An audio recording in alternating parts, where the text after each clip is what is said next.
What is marriage and its purpose according to the Bible?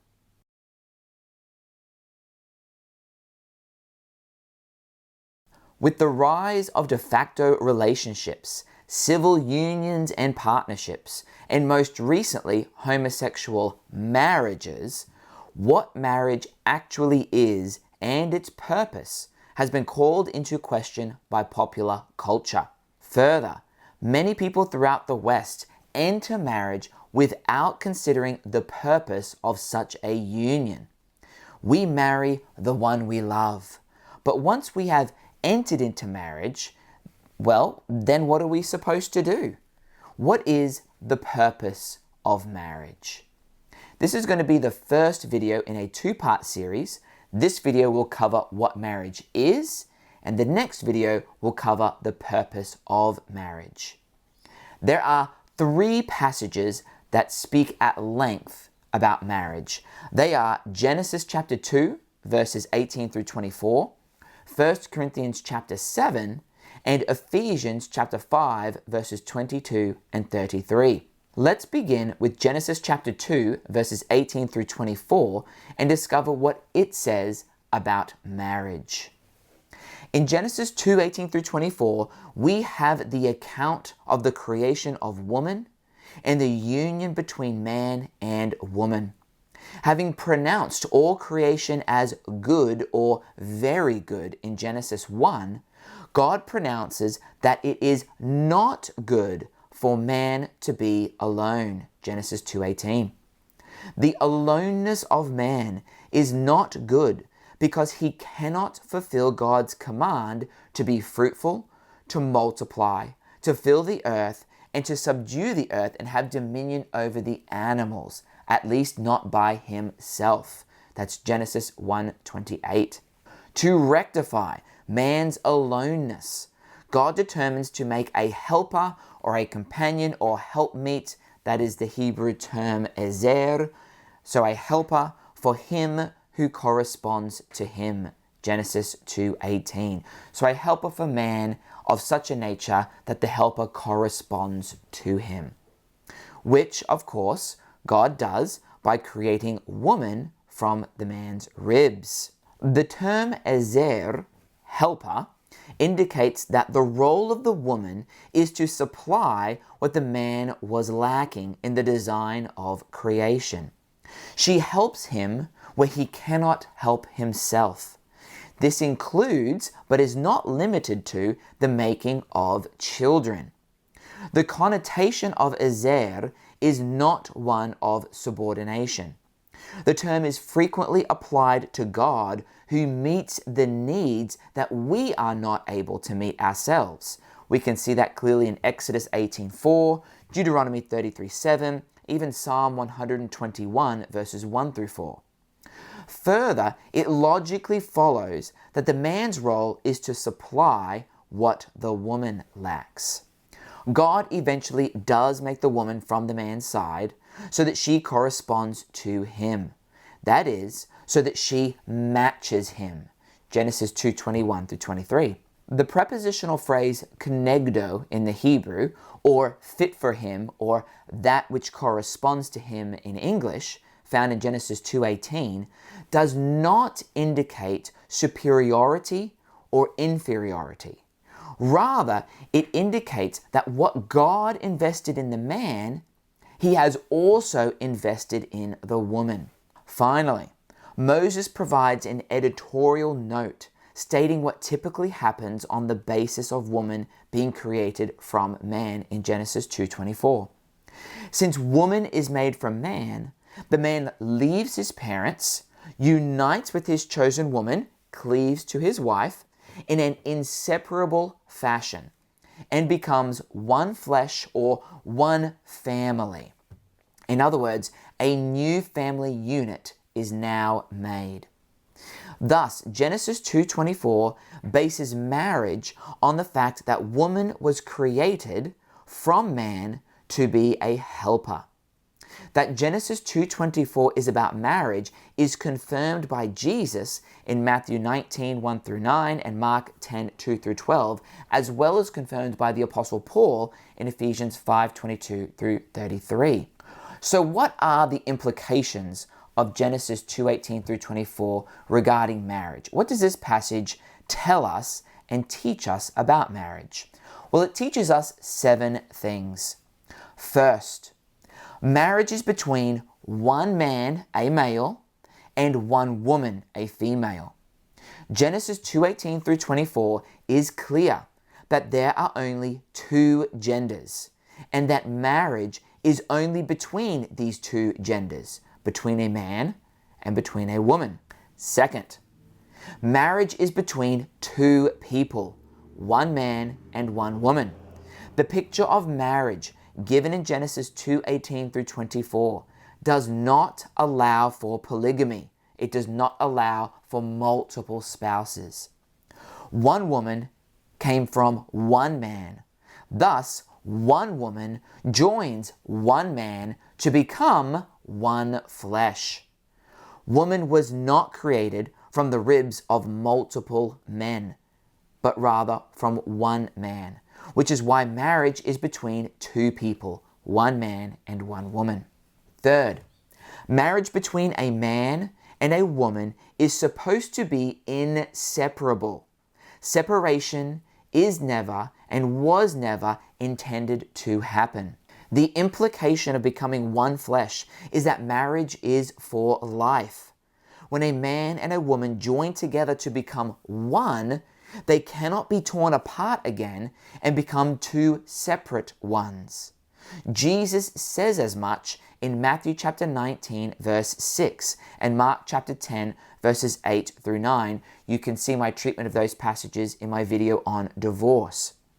The Apostle Paul is also clear on this issue in Romans chapter 7 verses 2 and 3 that marriage is for life. Fourth, the purpose of marriage is for the man and woman to help meet each other's needs that cannot be met without the other. Primarily, the need of fulfilling God's command to humanity to be fruitful, multiply, fill the earth, subdue the earth, and have dominion over the animals. Genesis 1:28. Marriage is necessary for humanity to fulfill God's overarching mission and purpose for humanity. Fifth, because marriage is necessary to fulfill God's command to multiply, children are to come about through marriage and not outside of marriage. In other words, you must get married before you have children. That is one of the purposes of marriage. That is God's design. Sixth, marriage came about because woman was made from man. And seventh, the marriage relationship supersedes the parent-child relationship. Again, the marriage relationship supersedes the parent-child relationship. So based on Genesis 2:18-24, we can summarize marriage as a lifetime union between one man and one woman. Now let's move on to what the Apostle Paul says about marriage in Ephesians chapter 5, verses 22-33. If you're not familiar with this passage, please pause the video and read it. It's rather lengthy, and so I won't read it now, but please pause and familiarize yourself with this very important passage. Paul's instructions to wives and husbands on how they are to treat and interact with each other in Ephesians 5:22-33 is the first example of how Christians submit to one another out of reverence for Christ. Ephesians 5:21. After husbands and wives, Paul goes on to explain how children and parents submit to one another, chapter 6, verses 1-4, and how slaves and masters submit to one another, chapter 6, verses 5-9. In this video, I will only treat the salient points telling us what marriage is from Ephesians 5:22-33. For a fuller treatment of the passage, see my next video, part 2 to this mini-series, on the purpose of marriage. Throughout Ephesians chapter 5, verses 22 through 33, Paul instructs wives and husbands on how they are to treat and interact with each other.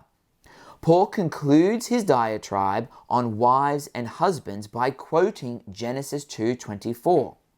He then says, "This mystery is profound, and I am saying that it refers to Christ and the church." Ephesians 5:32. This mystery, of course, refers to the cleaving and becoming one flesh mentioned in Genesis 2:24. It refers to marriage. The mystery to which Paul is referring refers to marriage. Thus, Paul claims that marriage refers to Christ and the church, which can be summarized as the gospel. So what are the implications of Ephesians 5:22 through 33 on marriage? What does this passage tell and teach us about what marriage is? Well, first, Christian marriages represent the gospel, Christ and the church. The way husbands love their wives is supposed to show the world how Jesus loved and loves the church, sacrificially and beneficially. The way wives submit to their husbands is supposed to show the world how the church submits to Jesus, willingly, joyfully, and completely. Second, based on Christian marriages representing the gospel, marriage is for a lifetime. Divorce should never happen because it distorts the gospel. Since Jesus will never divorce his church, his bride, husbands should never divorce their wives. Further, wives should never divorce their husbands because it says to the world that Jesus is not good enough for his people. It tells the world that there is someone better in the world who will treat you better, which in reality is not true. No one will treat the church better than Jesus. Third, based on Christian marriages representing the gospel, Christian marriages are between one man and one woman. Polygamy is ruled out because Jesus has one bride, the church, and the church has one Lord, Jesus. Jesus does not have two peoples. He does not have two brides, and the church does not have two lords. And finally, fourth, based on Christian marriages representing the gospel, Christian marriages are between one man and one woman. Same-sex marriages distort the gospel because it destroys the very real distinction between Jesus and the church. The church is not the same as Jesus and does not have authority over Jesus. Jesus is the head of the church, just as the husband is and should be the head of the wife. However, same-sex marriage distorts the roles and authority of Jesus and the church by eliminating husband headship and wife submission. Based then on Ephesians 5:22 through 33, we can summarize marriage as a lifetime union between one man and one woman that represents the gospel, Jesus and the church, what Jesus has done for the church and how the church submits to Jesus. Finally, the Apostle Paul speaks again about marriage at length in 1 Corinthians chapter 7, verses 2 through 4.